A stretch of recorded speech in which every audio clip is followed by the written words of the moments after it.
and I have my windows down, as soon as I got up to the red light, I turned that shit down. The voice in your head is not always the voice in your head. Power of a word subconsciously, dude, can shape your future, and it rents space in your brain for a long time.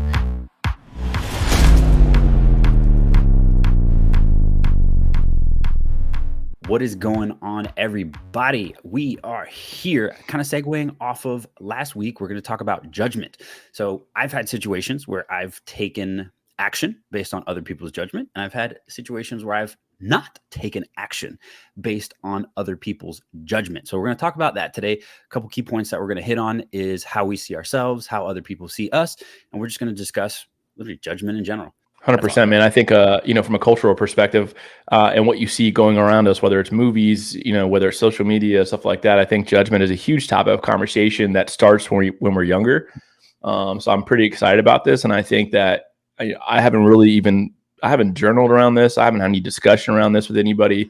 But I know that judgment for sure. And I've been on the good side of judgment and the bad side of judgment since I can remember being in school.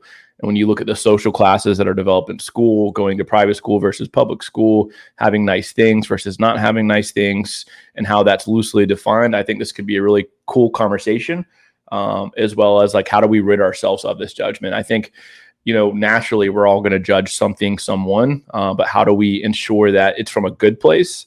And how do we just always remember where we came from as well? So should be a fun topic of conversation, dude.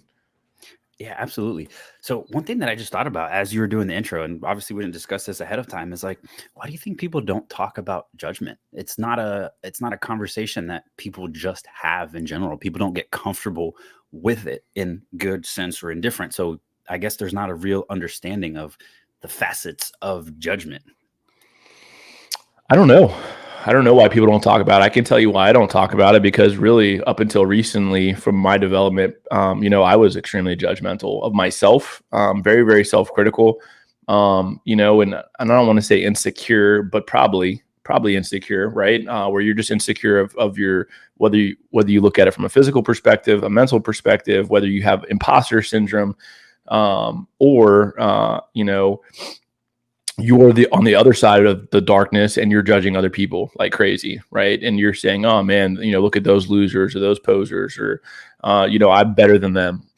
So I think, like, to be honest with you, it's like you're either the sheep or you're the wolf in that conversation. And I think that's why people don't want to talk about it. So until you can master that and figure it out, and I'm not perfect at it for sure, but I can tell you right now that, God forbid, a judgment comes across my brain for a second, from the devil, so to speak, from the dark guy, the other guy on my shoulder is like, man, there's no reason to judge that person. You don't know what they're going through. You don't know what they've been through. And truthfully, you could have it all wrong. So, I'm fighting that demon in my head just because I think that that's been ingrained in us since we were a kid. And everything that's around us has given us like social cues to always do that. So that's why I would think that people just don't want to talk about it. Either they don't recognize it's a problem, they don't care about it, or they're just going to continue on that way, right? So, and there's no, listen, man, good or bad, those definitions are made up. There can be some reasons that judgment can be good, and they keep you paranoid, they keep you healthy, and they keep you shooting for high expectations. But then there's also a time where it's really bad, man, where it's not fair, it's not cool. I don't want to say not fair, because that's a made up word anyways, but it's not that it's not fair, but it's just not the right thing to do, man. Because I think that truthfully, no matter where you're at in your journey, whether you're 45, 55, or 15, as long as you're grinding towards being a better version of yourself, that's all that matters, man. We're all on different levels. So I don't know that it's bad or good, but I definitely want to have a good dialogue on where does this start, and how did it happen, for sure. And then how do we look at ourselves versus others? I think we could go pretty deep into this. That's a perfect segue. So one of the things that I actually have written down as a note, and I don't remember where I heard this, but it really kind of does make sense. So a lot of our internal judgments of ourselves is that voice that we hear in our head. And I guess you and I have gotten to a point where it's not as loud, but when you're younger, it's your voice in your head. And you judge and critique yourself, but it's based off of external expectations that other people have put on you at a younger age. and that becomes your voice. So when you're in your early teens, whether you like to agree with it or not, a lot of the things that you judge yourself based off of are what your parents' expectations are or were. So your internal voice, your internal judgment actually comes from an external source. And it's not till you get older and you sit back and you think about it where you can actually find where that actual internal judgment's coming from. But it's a perfect segue because honestly, this is the note that I had, and it's just it's internal by ourselves, but it really is an external source. When we're young, we're learning, we're picking up on things, and as a human, we're kind of like learn by watching. And when I say human, I mean like when you're young, 4, 5, 6, you learn by the environment that's around you. So whatever the expectations of those people that are around you, you assume those expectations. They obviously impose them upon you, but in a reward system, I get rewarded for this. I don't get rewarded for this. So therefore, regardless of what that outcome is, you're naturally going to lean towards the stuff that rewards you positively and shy away from the stuff that rewards you negatively, whether that's good or bad. Like indifferent from any actions that you actually take. It's 100% based on your environment. Totally agree, man. And I was actually, as you were saying that out loud, I was thinking of environment, right? I think environment is a huge contributor to that. And I think if you go back to the earliest, at least for me, the earliest piece that I can think of that I can go back to judging others or being judged was, I was kindergarten. You start school, so that's probably the first time that I'm aware of it, and I'm watching my older brother and sister. Naturally, they're making fun of you. They're making fun of somebody else. They're picking on somebody. So that's like the first piece or cue that I had that was, I don't want to say that was necessary, but that was a part of growing up. And depending on who you have surrounded, that's feeding that loop, right? So, and then if you're unaware of being judgmental and things that happen on accident, I think when you're younger and you start to get exposed to things like you're coming out of 4, 5, 6, and I've only seen this watching my girls grow up, is that when you see something that just looks out of the ordinary, whether somebody looks different, then you start to judge as well because you don't know any better. So then your parents are either making a big deal out of it, or B, they're encouraging that behavior. So I think, again, externally and internally, to your point earlier, in the environment that you're in, that's where the judgment starts, and then it progressively grows from there, as depending on if you're going to be the sheep or the wolf. And I'll just use that analogy for the day. When you're working with kids and spending time with kids, if you're in the top of the food chain, so to speak, if you're the class clown, or you're the alpha in the conversation, whether you're the alpha lady or the alpha male, so to speak, from a popularity perspective, then other people are cueing you on and you're asserting your dominance that way, right? So then you become extremely hypercritical of others, and then that feeds over years of going to school, watching TV, movies, all kinds of things, man. Truthfully, when you think about it, there's a lot of things that you grow into when you're young, man, that literally comes from the environment and what social class that you're in and how you're going to judge others. So that's where I think it starts, and depending on your parents, and depending on how, I don't want to say genuine, but how involved they are in raising you. And I think that's changed over years too. Like, back in the 80s, maybe in the 70s and the 60s, your mother was at home raising you, spending time doing things around the house, picking you up from school, stuff like that. So there was a motherly influence in your life at that point. And then your dad worked. Well, then you start to go into your 90s and early 2000s where both parents started to work. So then you're getting raised more and more by the school system, and those that are at school, sports, stuff like that, than your parents. So your parents aren't actively involved in that process. And I think that's what shaped some of what we're seeing in society right now, as these kids become teenagers and these teenagers become young adults, is that they're a product of the environment. And unfortunately, that environment did not include parents as much as what it did a long time ago. And that's where you see the difference in generations. Just my thought process. No, absolutely. No, I get it. I 100% agree with you. And I would go as far as to say that there isn't a way to kind of break out of that, right? Because if you have a judgment, whatever it is, for yourself, and we're still internal here. So if you have a way of thinking and you're in this environment for an extended period of time, there's like no way to break it. Like that's the thing that I was just thinking about, is like, how the hell do you get out of that? Like where, at What what do you mean? point? What do you mean So break it? for example, this is a terrible example. Oh boy, let's go. So as a Hispanic, as a Latin, right? A lot of us are minorities. A lot of us, when we came to this country in some way, shape, or form, lived in the hood, right? So there's a bad stigma about the people that live in the hood. We'll leave it there. And this stigma, as you go to school, as you develop, as you grow friends, your parents' opinion of the group of individuals that live in the hood is slightly different than what you come 100%. to I know where know. you're going now. Okay. No, that's a good analogy. That's perfect for the conversation. So it's like it's very different, right? So your parents have an opinion of the people in the hood, right? They're bad individuals, they're thieves, there's robbers, there's stuff like that. And you grow up and these are your friends, right? When you're in that environment. So for example, if you live with your parents all the time, you have that expectation until you get to a certain point where now you start to interact with a different group of individuals outside of your core family, and you realize you're like, this isn't, no, that's not how it, that's not, like, I get it, right? There's a big stereotype, but until you actually get out of that environment, you can't break that.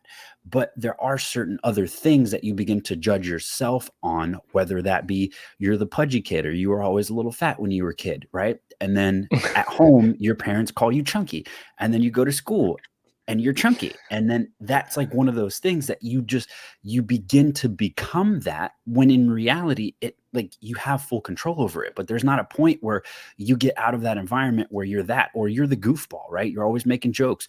Or for me, like with my family, it was the current thing is that I basically don't have no emotion, right? I don't react to stuff. But before, it was laziness, right? My thing growing up was that I was lazy. I'm not lazy. I just didn't want to do the shit that I was being asked to do. But I grew up with the you're lazy and you do this lazily, or you don't want to do stuff. And until very recently, I really just realized that it was just I didn't want to do the shit. Like, I don't have motivation to do things that I don't want to do, and that's all it was. But that stigma stuck with me until shit, I don't know, fuck, 18, 19, right? So that was the thing that my parents always said, and this was ever since I was little. So that's one of those things that it took me a while to just sit back and realize, like, no, that's not the case. And I never really felt that way, but it was just kind of one of those judgments internally that I had. And it was like, I actually told people, like, yeah, I'm lazy, like, identified as that. And that was a thing that I did. And it had nothing to do with me. It just had everything to do with the fact that I don't want to do stuff that I don't want to do. 100%, dude. So you brought up an interesting point that I think that, again, and it goes back to what I think I said last week. It's funny how many versions of you exist in other people's minds and how they define that. So, like, to your point, you were called lazy. To my point, and this is like a subconscious cue for me. Like when I was younger, I was that pudgy kid, right? And my mom always called me Bubba.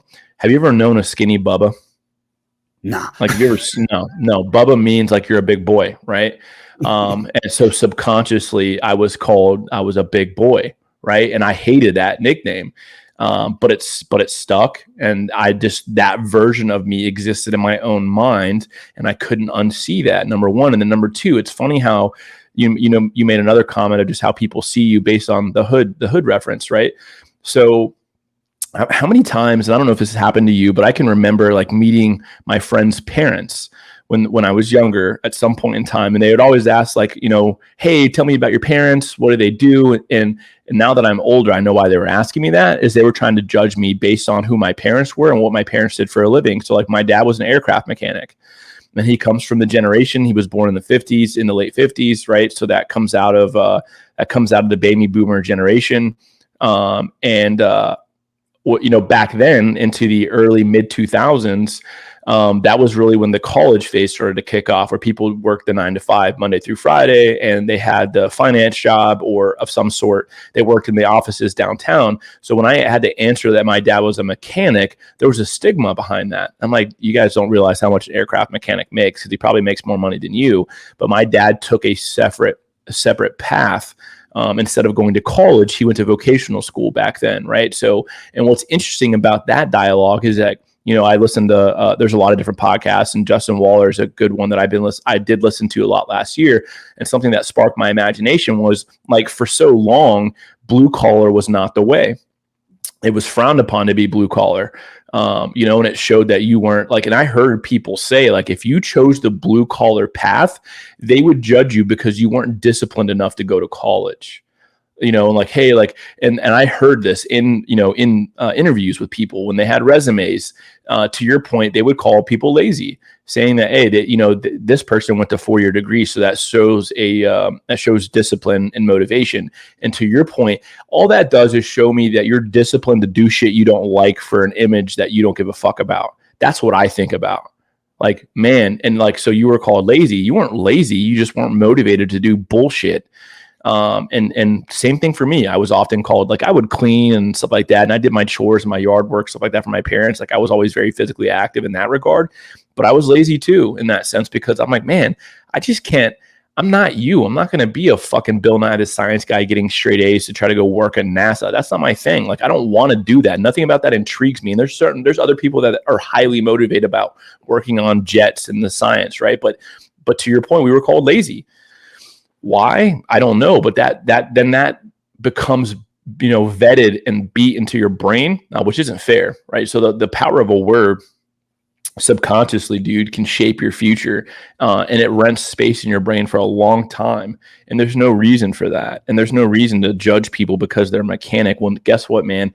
Now the blue collar jobs are making a comeback, and they make great money, by the way, because all of those mechanics, all of those tile setters, and people who do flooring and plumbing and electrical work, they're all, the average age is like 58 to 59 right now. So they're 5 to 7 years from retiring, if they can make it that far. So there's a huge need and a huge demand for these quote unquote blue collar jobs. And guess what? They're paying big fucking money, right? So I don't know that necessarily, like, we keep on building these false realities based on judgment for other individuals, which isn't fair, because, like, it doesn't matter what you do for a living, as long as you're successful and as long as that definition of success makes you happy. And that's loosely defined by the person who views that, right? Like, your definition of success and mine and my aunts and my uncles and my fathers, they're all different. And guess what? I go back to what I said a couple episodes ago. My dad asked me something when he was up here a couple months ago. He's like, did you ever think you were going to make this much money? I'm like, yeah, I did. And he goes, no, really, son, did you really think you were going to make this much money? I'm like, no, I really did. You just never asked me. You didn't ask me if I thought I was going to be successful a long time ago, but I've known for a long fucking time, dude, even when I was getting shitty grades and I dropped out of high school, that I was going to make good fucking money. I just had, because I was motivated and I was disciplined enough to chase what I wanted to chase. So I just didn't want to chase what the society had created as a normal path, right? I don't want to be normal. And I felt inauthentic and I felt fake trying to say, oh yeah, like, you remember when you were a kid and you're like, what are you going to do when you want to grow up? And like, the answer was, I'm going to go to college and do something. But I said that a couple times, and I said that to my teachers and my principal and my parents. And I'm like, yeah, I'll go to school. And in my head, I'm like, no, I'm not. But I said that to make them happy, but I wasn't making myself happy. Right. So, and that's where I ultimately, what's the word I'm looking for? Rebelled against the system. And I went like ditch to ditch for a second. I totally rebelled against that, but I wouldn't change it. So it's the judgment that builds up and builds up, dude. And we wonder why we have all these mad cases of depression and anxiety. And now we have people who identify as cats and all kinds of stuff, is because we literally went ditch to ditch. And we created a massive monster because we're trying to be fake and we care about judgment. Damn. Sorry, no, honestly, I've been looking forward to this one. So going off of that, honestly, like, so the like, when people ask you what you want to do, if you tell them you don't know, you get a negative reaction, right? And that programs in our brain. And then you tell them, hey, you want to go to college and do this, and you get like, yay. So really we get programmed by that environment, and that dictates the kind of next talking point is how we see ourselves. A lot of that, we kind of discussed it, but it's based on our environment. But this is a little bit more internal, right? So now we become judgmental because of our environment, because of rules, regulations, our parents, what had happened to us prior to this point. And we build this image of ourself, literally based off of shit that other people say about us, because this is at the point where, I don't know, 10, 11, 12, where you're in the point of self-discovery. You have yet to be fully aware of self in the sense of like what makes you happy, what doesn't. And I fully understand that it's very different for different people. Some people live very traumatic childhoods to where they realize very early on, I don't want this shit. And more power to you. There's some people that don't get to that. Some people just kind of go along and don't have a very bad experience that kind of jars that into you. So you become a full product of your environment for a lot longer. But one of the things that we talked about is we kind of see ourselves as individuals later on in life as a previous version. The comment that I made, if I remember correctly, is I don't think I'm using all of my knowledge that I have now as a 30-year-old to the best of my abilities. I feel like I have all the knowledge now, but I'm playing what I should have played when I was like 25, right? I'm like, my brain, my process, my where I stand is a few years behind all of my actual logic and where I am now. So for you, how does that play into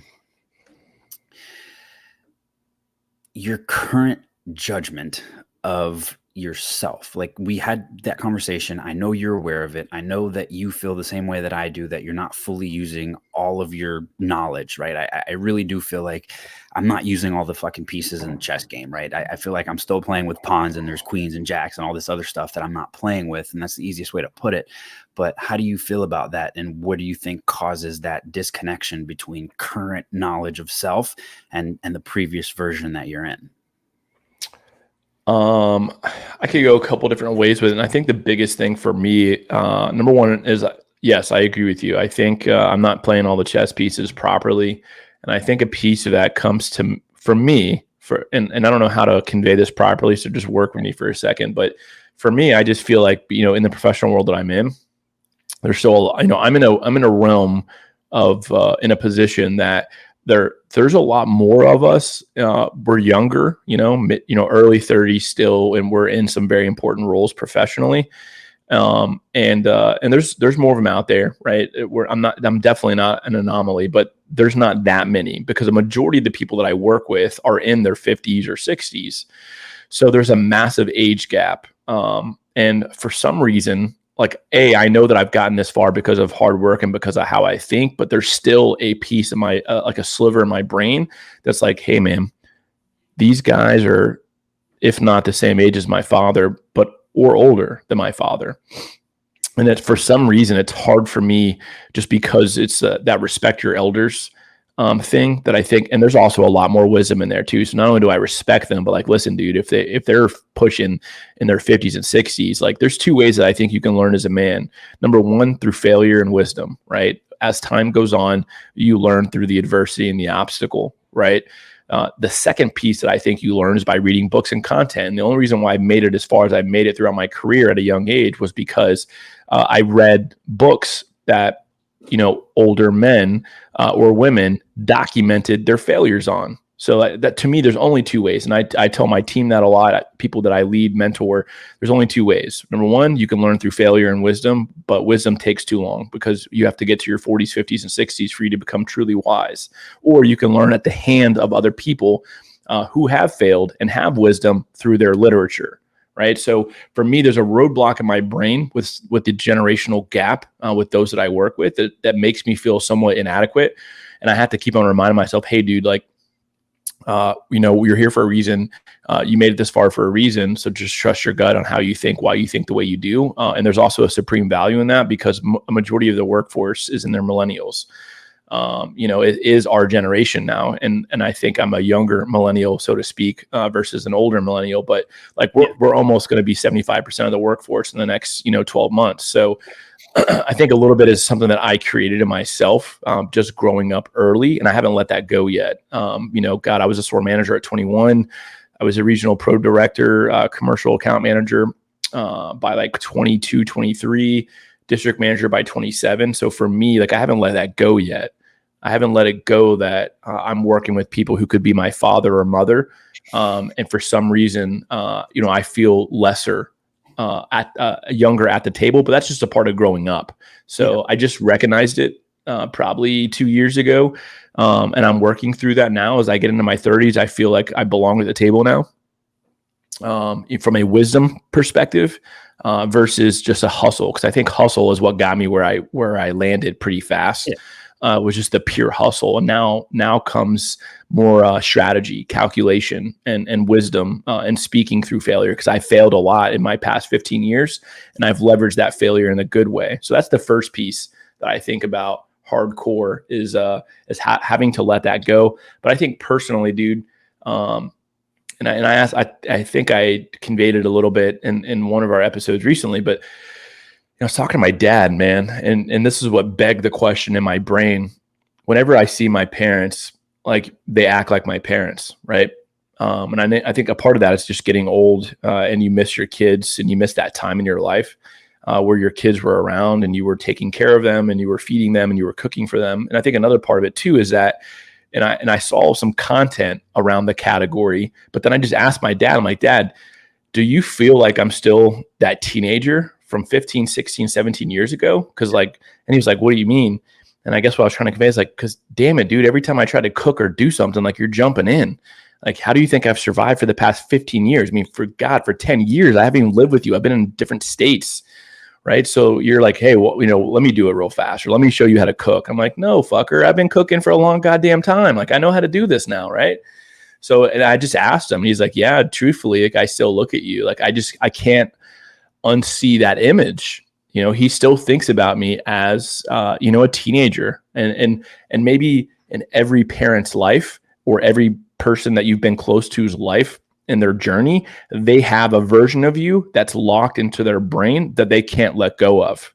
They just don't see you as a grown man or a grown woman, or as a father, or as they only see you as a child, or maybe they only see you as a 20-year-old, like whatever that version of you is embedded into their subconscious.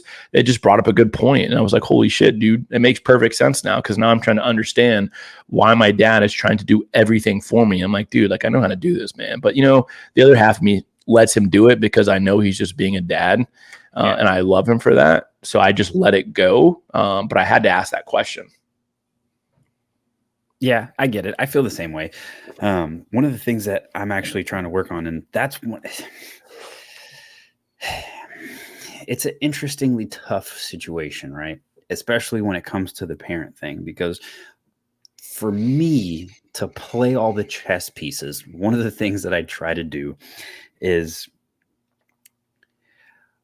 quiet those judgments, because a lot of the times when you see yourself in the past, it's being limited by some internal judgment.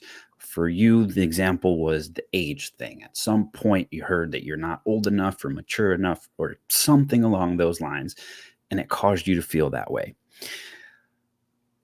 I have been trying to quiet those down, and in doing so, limiting the exposure to the environment that's causing that to a certain extent.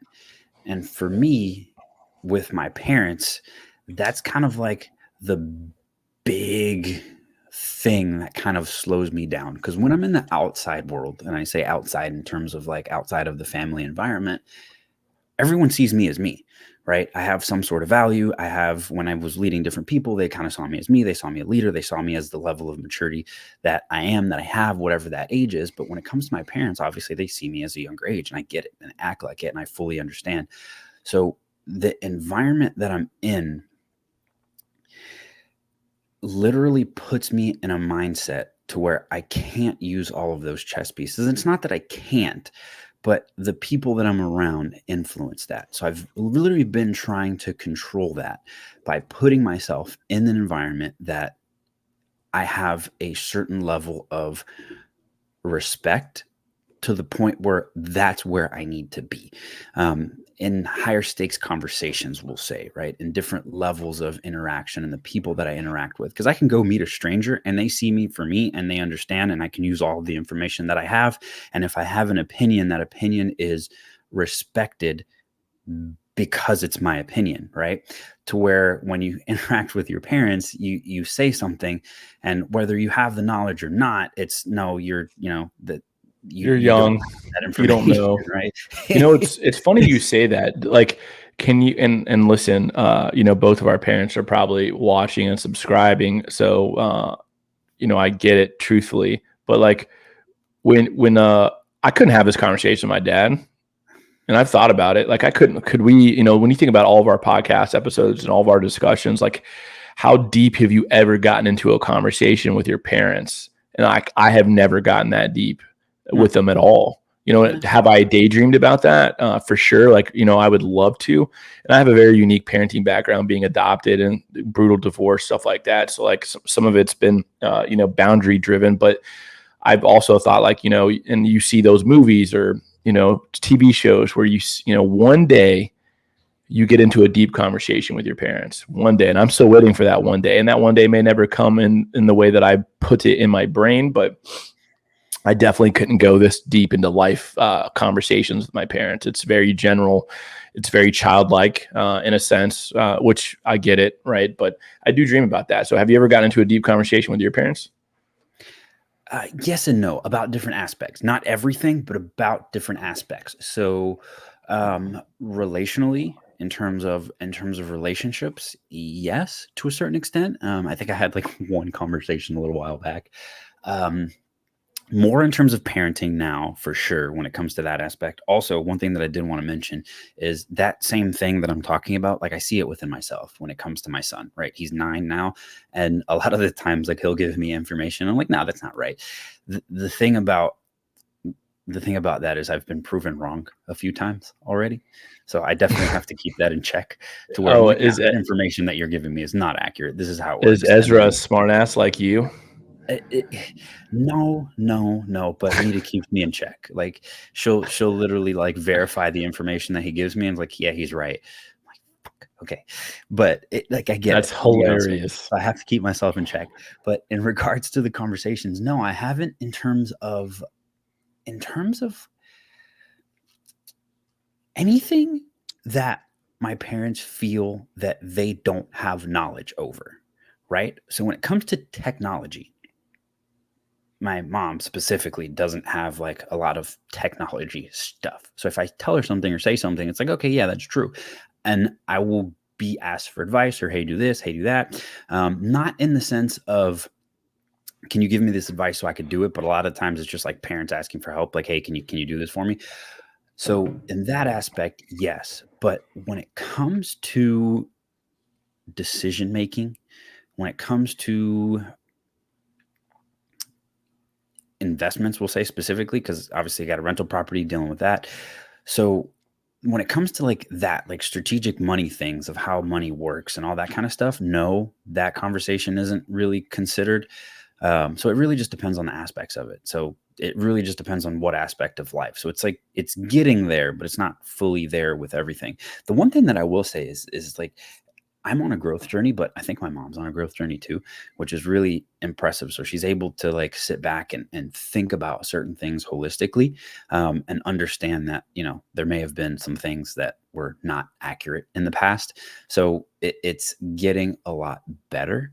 But even then, just like the tonality, the way messages are delivered, it's like I'm still the kid, right? I'm still your kid, which I get, but the actual approach to the conversation is very different than it is with other people. That's incredible. And I think that's pretty cool. And I think that, there's probably going to come a day where, anybody who's listening, your parents will grow, or you'll have that one deep conversation that can take you to the next level from a relationship perspective. But it's hard, man. It's hard to unsee that version of yourself. It's hard to not feel that way. And I think for me, what's made it a little bit easier is that, I've been in so many different states that my parents haven't been around, through the past 8 years, where we've moved so many different times where we've had to grow up. So I don't feel that as much anymore specifically. But then when I always come into town, like, cause I'll come into town once a year or something like that. And I will spend time with the aunts and the uncles, and we'll have dinner, Thanksgiving or Christmas, or we'll go out to eat as a group. Right. And I don't get into super close conversations with them specifically, but I think I've gotten some messages in the past. It's like, hey, so proud of where you made it, stuff like that. And you start to see that a different version is starting to unfold in their eyes. Right. So I think that goes to our third bullet point, that we can segue into, that ties this all in a bow, as I said last week, man. And this is something that still evades me today. And I'm trying to work through it. Not trying, I am working through it, but it is very crazy to think how many different versions of you exist in other people's minds. Whether it's your parents see one version of Kevin, then maybe your grandmother sees another version, and maybe your friends see you for your version C, and then your colleagues see you for version D. And then the stranger on the side of the street that you have a random conversation with at a bar, or in a some type of sporting event, sees you as version D, right? And then your children see you as version E, and then your best friend sees you as version F. Like, you could go on and on, man, about how many different versions exist out there. And I bet you, if you had a video call, like a recorded video, and you said, hey, what do you think of Kevin?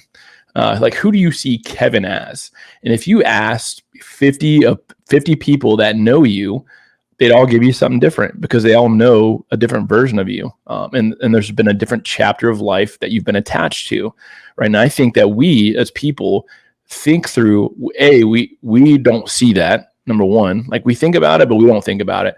Yeah. But number two, I think that concept or that theory, takes up a lot of space in our head, because I think then ultimately, how do you see yourself? And then you're worried about how they see you, but then they're worried about how you see them. So, like, is anybody really worried about you other than you? So it's almost like a mind fuck for a second, because if I'm worried about how you see me, so I'm like trying to change that reality, or that multiverse, so to speak, of what image takes place in your brain. But at that same moment, you're also worried about, is there something stuck in your tooth, or you're rushing to a baseball game, or you just had an argument with your wife that you're really thinking about. So, like, nobody's really fucking paying attention at all. Truthfully, you're not present. There's no intentionality in those conversations. And I think we let so much of that rent space in our head, because when you think about it, and it's classified to me as keeping up with the Joneses, like, you're driving down the street and you're excited that you're in your Mercedes or your BMW, or you're driving your favorite, bike, but maybe you just got your first motorcycle, and that they got a couple zip ties on it, the fairings are being held on, whatever it is. Right. And then if you're not aware and you're early in your growth strategy, like, you're worried about pulling up next to a light and for them to judge you for that zip tie. And there's people out there who think that way, and they make decisions, or they hide, realities for all that, and, like, I'll give you a really good example. And just to be extremely corny and vulnerable for a second, like, listen, dude, there's a couple Taylor Swift songs that I would fucking love. I would just jam out to them. My girls know this. I love me some T Swift every now and then, bro. But I can remember at one point in time, like, if I was listening to one of those cool ass T Swift songs and I had my windows down, as soon as I got up to the red light, I'd turn that shit down because I was ashamed. But then you start to see YouTube videos come out, and there was one where there was a police officer who was listening to, like, Shake It Off or something like that, and he was being recorded on his dash cam, and it went viral. And the dude he was dancing, all kinds of hand movements, and he's going crazy, right? He's living his best fucking life. He's having so much fun. And then he'd pull up to a stoplight and he'd be like this, all cop face, serious face for a second. And he'd look to the right and there'd be somebody right there. And you wouldn't know. And then he would start rolling again, and boom, he'd hit the button. He would start going at it, right? And it went viral. And it's like, bro, like, there's so many people out here that do the same fucking thing that you do, and they're not ashamed to flaunt that shit. Like, why are we being ashamed? It all boils back to judgmental. We don't want that version to exist in somebody else's brain. But truthfully, what really blows my mind about all this, and I've been very intentional lately on trying to overcome and do this specifically, I'm never going to see this person again in my life. Yeah. Like when you're walking down in an airport, you're walking in a grocery store, a mall, or you're on the side of a street. Like, listen, there's 350 million people in this goddamn country, right? There's over 1 million people in Jacksonville in the metro population side of it. Like, chances are, statistically, you're never going to see that person again, ever. Unless you have a skull on the side of your neck and like you're singled out, like they're going to know that that's you, like specific, like, hey, I've seen that guy before, right? But like, they're never going to see you again. So why the fuck are we hiding who we want to be or who we are from people who will never ever see us again? And that has been a very big topic that's weighted very heavy on my brain lately, of how to change it, how to ensure that I can be authentically who I am all the time, and how do I convey that message to my kids to ensure that they can do the same thing, because we're never going to see that person again. So why should I be embarrassed or shy? Does that make sense? Yeah, absolutely. So one of the big things that I've actually been thinking about and kind of processing through when it comes to judgments is really like outcome. What the hell is the outcome that I want? And like, forget about everything else outside of getting whatever that outcome is. It can be good, bad, it can be monetary, it can be in terms of like activities, it can be in terms of what I'm looking to do. It doesn't really matter. Just focus on that outcome, because like we've been talking about, a lot of what we think, what we feel is based on judgment, pre-judgment of other people that has nothing to do with us. And I've gotten to the point where I think I can separate that to a certain extent. Like, I can't separate it on everything, but it's focus on what it is that you want and do what you have to do. Like, forget about what other people are going to think, forget about what other people are going to say, because at the end of the day, none of that stuff is what's going to bring satisfaction to you. The judgment, the external judgment, very specifically now, is not what's going to bring you satisfaction internally, right? It's what you want to do, and actually doing the things that you say you're going to do and doing the things that you want to do. So a lot of the thing that I've spent the last couple of years chasing is literally personal satisfaction, right? Breaking the for me, going to college wasn't a decision that I wanted to do, but not doing it was based on a life decision, right? It was a situation that I was in, and I felt like I had to not go to college to succeed differently. But I wanted to do, like, I didn't want to go anyway, so it wasn't that big of a deal. But Right. there are other decisions in terms of where I chose to work, how I chose to do there, because of external judgments, or I needed to be a certain way or do a certain thing, which we've had the conversation in the past in terms of like, I had to, obviously I had to work and get some sort of income as quickly as possible. But I've been working literally for the last 2 years to try to undo all that shit. Like, I would have been a lot further in life, a lot happier in life, had I done what I wanted to do anyways. The only problem is that back then I didn't realize that that's what I wanted.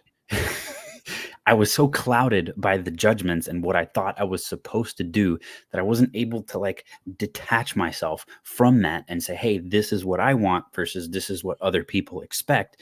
I'm just going to go for what I want. So I've been literally battling that for the last, I don't fuck shit, 3 years, 4 years. When you say that, it just brought up a good point, right? And just for those that are out there, and I'm not taking a shot at your specific situation. I will use yours and mine, because we have very similar as a reason. But like, we had children at a very young age. Like, truthfully, if we didn't have children at a very young age, we would have probably had this fixed a lot sooner, because we would have been more socially aware, number one. But number two, we could have spent more time divulging into that. But to your point, like, you had to have some sort of an income, and so did I, pretty quickly, because we had children as children. Which we had to remove, like, not, I don't want to say, foolishly, because I wouldn't change it in any terms, because I love this journey that life has presented, but like we didn't have the opportunity to grow up and figure that out. We had to grow up while raising children. So like that takes away some of that time. Now, the alternative could be out there where you could have not had children until you were 30, and then but still chased certain things from a judgmental perspective, and then that would later be developed or known as a midlife crisis when you hit your mid 40s or late 40s, where you're like, oh my god, I'm not being who I want to be, and then you make all these rational decisions. So like I don't know that there's a right or wrong answer to it, but like, you know, there was a time period where I know that I had to raise children at a very young age, that I had to do shit that I didn't want to do, and then at that time I'm like, I just fucking dealt with it. You know, I worked 3 jobs at one time. I hustled and grinded, and I just made the best of what I had, and what life dealt me in terms of cards, so to speak. And as things started to get a little deeper, and my children started to get a little older, like the aha moment for me was like, man, like I don't want my children to go through this, but I also have a fear. You know, and I talk about this with Heather, that like, hey, like I want my children to be who they are, free from judgment. And that's another reason why we homeschooled, is that they have the ability to develop and to be exactly who they want to be externally and internally, without any voices inside their head other than ours. And we have to be hyper aware of what we're saying to them to ensure that we're not that bad voice. And I know that there's times where I have been on accident as I've grown, where I've said things a couple years ago that I shouldn't have said on accident in terms of their growth. But you know, your unlock came a couple years ago as Ezra got older. My unlock came a couple years ago, you know, where I was 2 kids in, and I was at a crossroads in life, right? Where I was like, okay, I can either accept my fate as dealt and just play this out for the next 25 years, or I can find a way to change the stakes to ensure that I am exactly who I want to be at all costs. So I think that took away time. And I think a part of where we're at and the circumstances that we've been dealt were self-inflicted. And then there were some things outside of our control, like the subconscious judgments that have been baked into our brains through society. And I would not call those obviously self-inflicted wounds, right? Those were just a product of the environment that we were in. Does that make sense? Yeah, 100%. 100%. So, honestly, when it comes to judgment, I do not have much else. That's kind of all the talking points. So I just want to kind of summarize a little bit and just kind of retouch on a couple of points. If you have any final thoughts, just go ahead and let me know. I don't have any more notes. Do you have anything else that you would like to talk about or present? No, I think we can tie it in a bow, man, and kind of just recap it all on how, I guess for me and for you, right? Because we're growing through this as well. But then for those that are, you know, listening, it's like, what 3 things did we just discuss today, what are the steps, and how do we undo this? Like, what are the steps to undo some of this, and why is it important? Cool. Yeah. So the 3 things that we discussed today, not in this particular order, but we did touch on them, is first and foremost, how do we see ourselves? How do we become judgmental? And then thinking through external judgment and kind of our actions and how these things correlate. So always understanding that the voice in your head is not always the voice in your head. And this is something that I've realized very, very recently. Programming. No, not even that, man. Like I feel kind of dumb. Like sometimes I'm realizing like, fuck, man, that's like not my thought because I don't think about it. But I feel that way, but I don't think about it. And when I look back at it, I feel like there were certain situations where I felt differently about something, like somebody else's judgment, somebody else's thoughts, opinions, nerves played into how I felt in a certain situation, to where I didn't let my thoughts, I didn't let myself as an individual shine, which sucks, but now we're here. So it's very different. So, others' judgments become your thoughts. Be very wary of that, and always be very, very self-aware of what it is that you truly want. Like, I understand that every decision that you as an individual have, or me as an individual has some sort of repercussion. But as I've gotten older, I've given less fucks, just to be very honest, about what those repercussions are, because a lot of the times those repercussions come at the cost of my personal satisfaction. And that's not something I'm willing to do as much anymore. There's always definitely a situation that's going to be different, but I tend not to pay attention to people's judgments externally, because If I do, that's going to be my dissatisfaction. Um, when I see myself, and just kind of touching on how we see ourselves, when I personally see myself, I do feel, I did, not as much anymore, but I do feel like I'm not playing chess with all the pieces. There's certain situations that cause that emotion a lot more. There's certain situations that cause that a lot less. What I've come to realize is when I put myself in uncomfortable situations, when I put myself in a situation where I feel as though I'm not the smartest person in the room, as though I feel when there's older people that have more knowledge, more ability, more talent, I tend to tap into those other chess pieces to, we'll call it, compete in some way, shape, or form. So putting myself in more difficult situation actually brings me into my current self, right? Because now I have the knowledge, now I have the ability. Like I wasn't able to figure it out from that previous standpoint. So actually putting myself in pressure situations helps with that, strangely enough. I don't know if that's the case for you. No, that is that I was actually going to tie that into a conversation. For a takeaway for me is that I think we changed our game and our approach and our strategy based on the level of competition around us. But like, I guess for me, if I had to look at like a takeaway and something that I'm still working on to this day is like, there's consequences for everything. And consequences has a negative, annotation around it, or a negative cloud, right? So Yeah. when you think about the consequence of not doing something or not saying something because of the judgment, is bad, right? You could lose a promotion over it, an alliance over it. People don't think you're grinding or hustling, right? So there's a different version of them that exists. The consequence of being, hardcore open, and asking potentially dumb questions or making dumb statements, and that's all loosely defined and subjective, right? And anecdotal, could also do the same thing. I guess for me, this comes down to knowing your audience, man.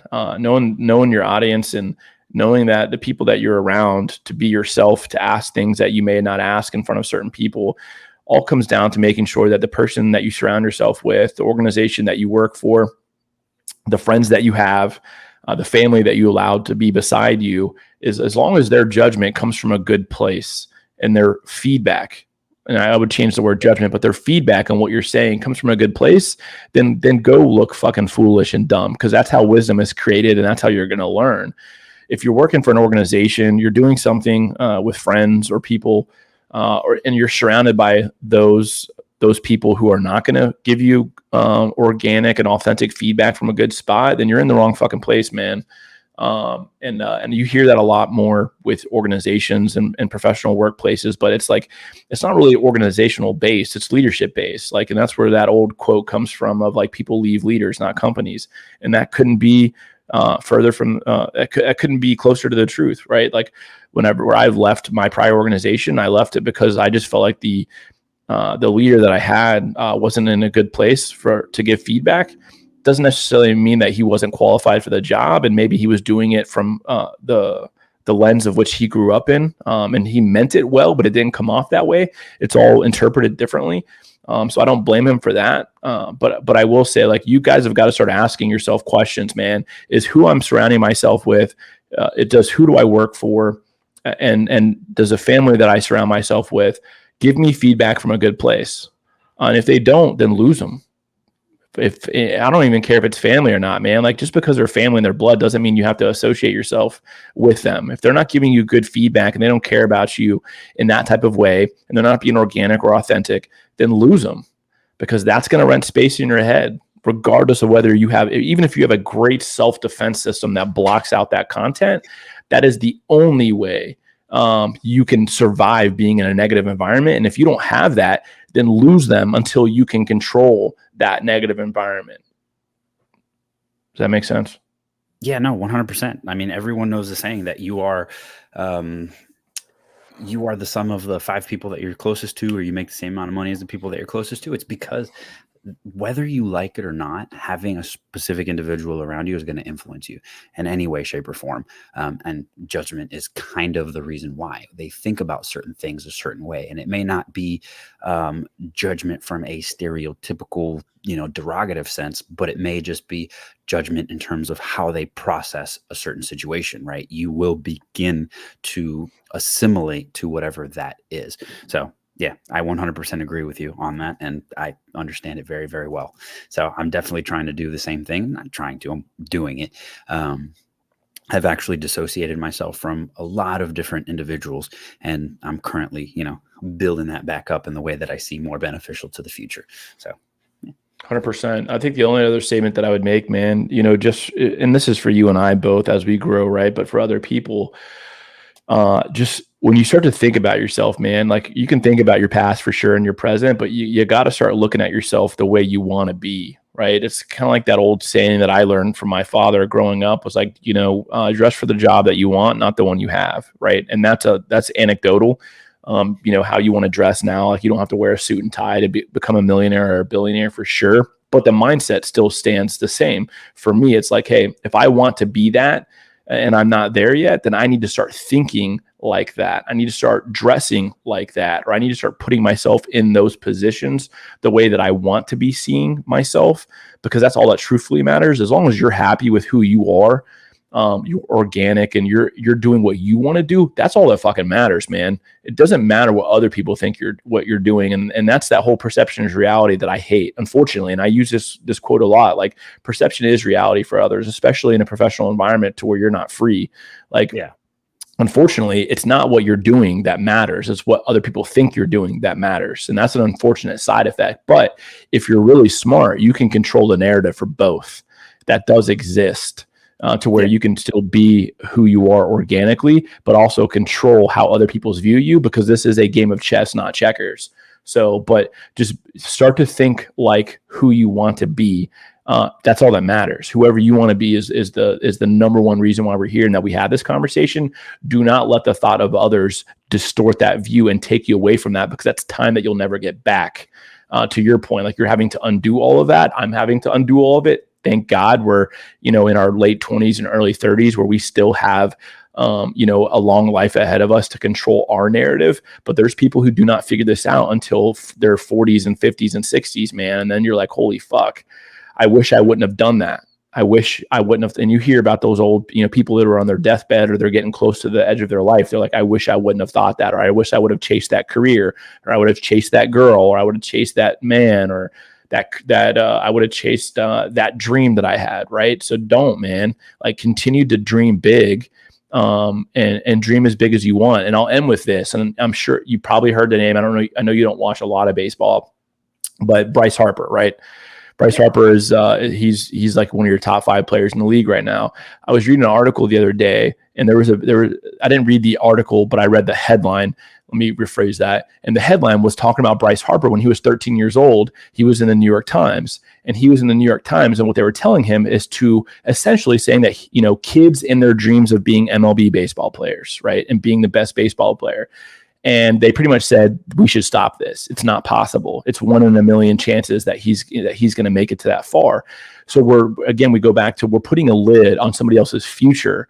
Like, dream fucking big. Dream as big as you want and see the version of yourself that you really want to do, and you will create that reality. And for Bryce Harper, he did that. He was told not to do that at 13, and look at him now. Like, he is a fucking megastar playing for the Phillies, and he's at the top of his game in his 30s, and the sky's the limit for him, man. So like, I think we subconsciously let other people's judgments and their views on the world hinder us from our abilities. And that's not fair. Like, we're robbing children of their dreams because of what we think is or is not possible. And those judgments weigh very heavy on people. And that's, again, where we get into this depression and all these different loops of life, is that we're telling people they can't do something. So just go do something that's not them. Be fake and live your life essentially dully and live somebody else's life. And I think that's just bullshit, man. Like, if I want to be heavily tattooed and be extremely successful on Wall Street, or be some sort of professional and a millionaire, like, I'm going to continue to dream that big. That's just how I am and how I want to be.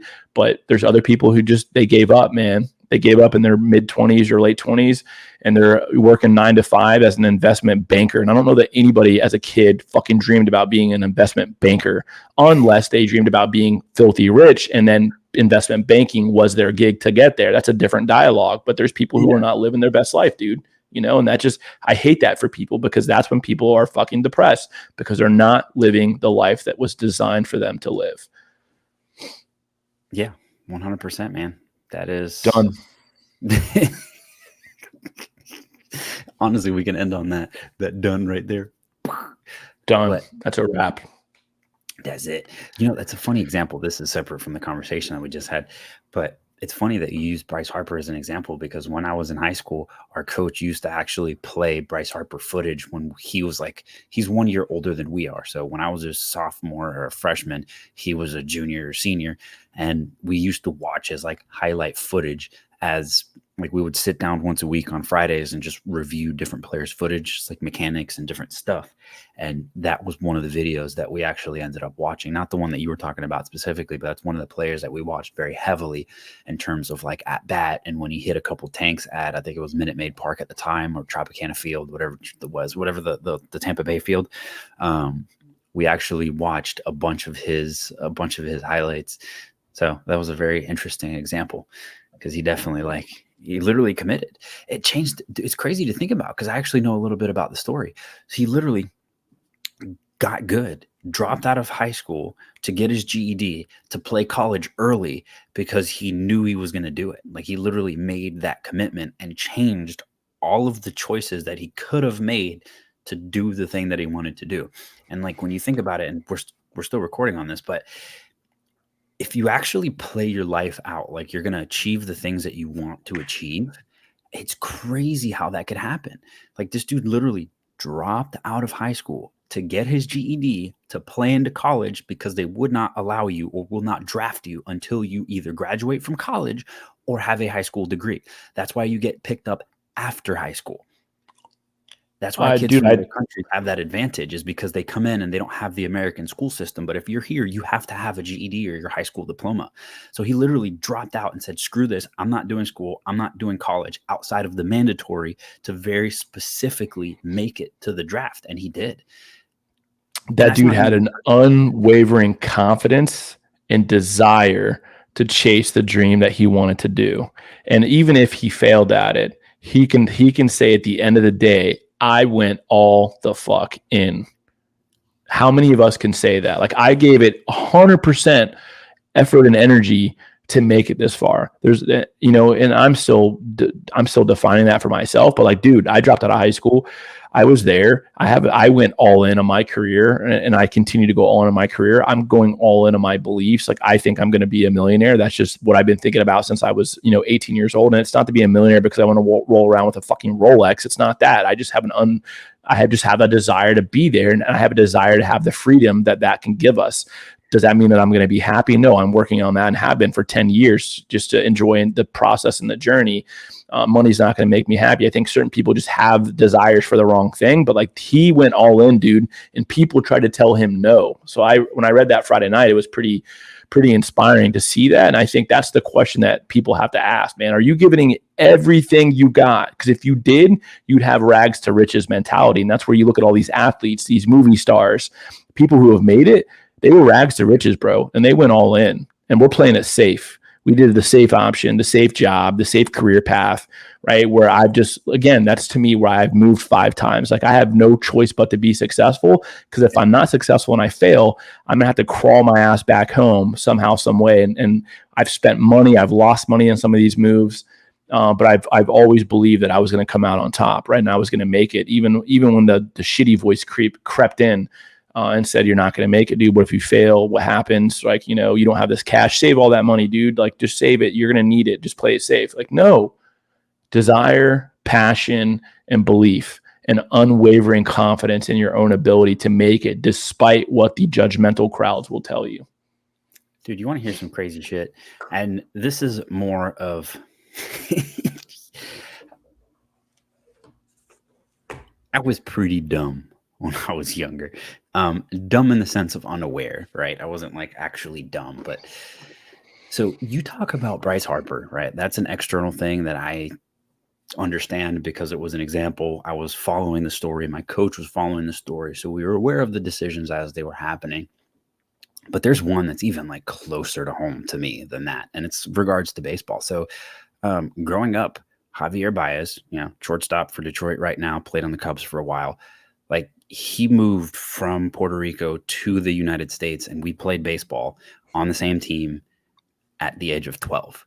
Didn't know a lick of English. I was the only other Spanish speaking person. So we were there. We would interact. We would practice. Like his mom made my 15th birthday cake because she used to bake cakes. We phone conversations, like we interacted regularly.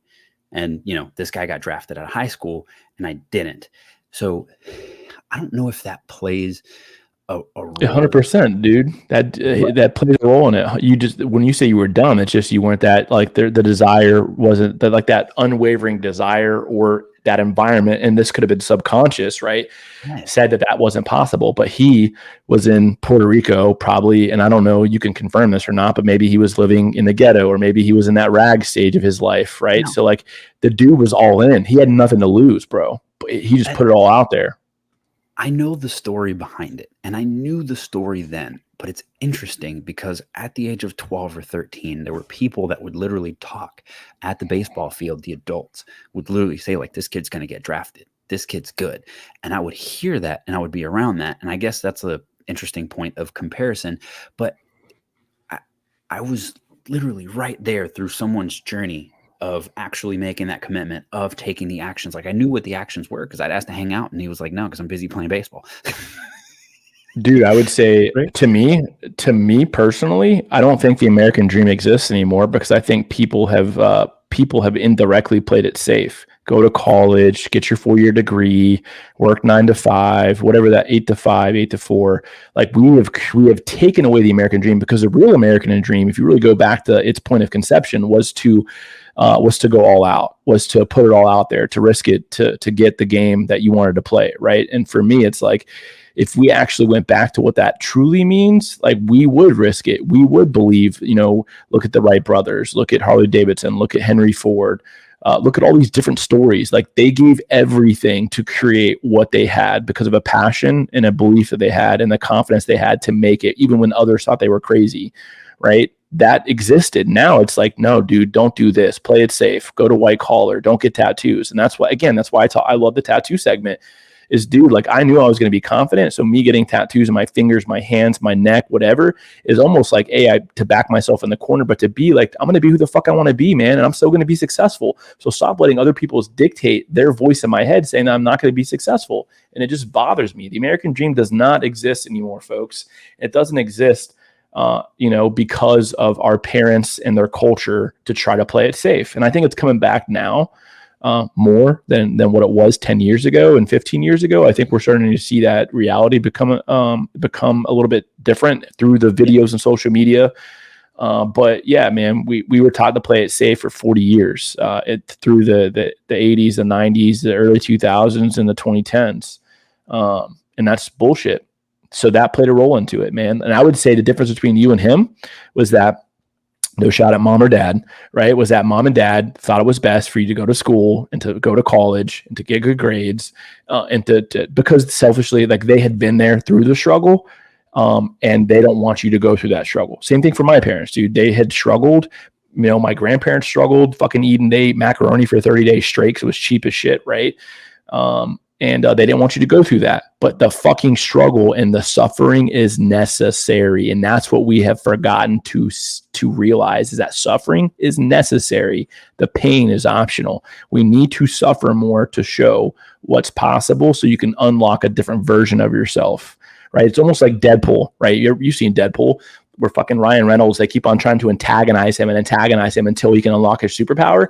That's fucking life at its core. Is we need to get antagonized. We need to go through pain, adversity, depression, and struggle to unlock exactly who we are. And until we do that, we're not going to figure it out. Otherwise, we're going to live as what did you say last week? Like an RPC? What does that stand for? NPC. NPC, there you go. I'm not, yeah, an NPC, right? Like, otherwise, that's what we're going to live like. And I think that's what 80% of this country is doing right now is we're just floating along, doing a job that we hate to pay for bills, to worry about what other people say. And so we're just existing in life. Yeah. So go back to the real American dream, bro. Suffer. No, I mean, I would say I get it from that sense. It's not possible, right? The American dream is still possible. It's just, I get it. I get where you're coming from. And to kind of second that, like, I didn't have that motivation. Like, I know I didn't. I really didn't. And that, I don't know, that level of motivation has been built into me very recently. And I say recently, but within the last like maybe 5 to like 8 years, in that ballpark, to like get it, make it happen mentality. But from this other individual's perspective, from Javi's perspective, like, this dude had that motivation at the age of 10. Like, he'll talk about it and there's interviews about it, but like, he promised his dad he was going to make it as he died. Right. And this was, the kid was like 11. So there was a very stressful situation that caused that motivation. And I was aware of it. And I did not have that. Like, Pain. I didn't have that. Know what you said last time? What? Pain, man. Yeah. A lot of people don't have pain, bro. It's comfort. Their comfort, complacency, right? Complacency creates, paralyzed mindset. So he went through pain and the adversity. That's why he was there. What pain were you going through at 10 years old? Not shit. Exactly. So that's it, man. It's a good conversation. Yeah. Until next time. Peace.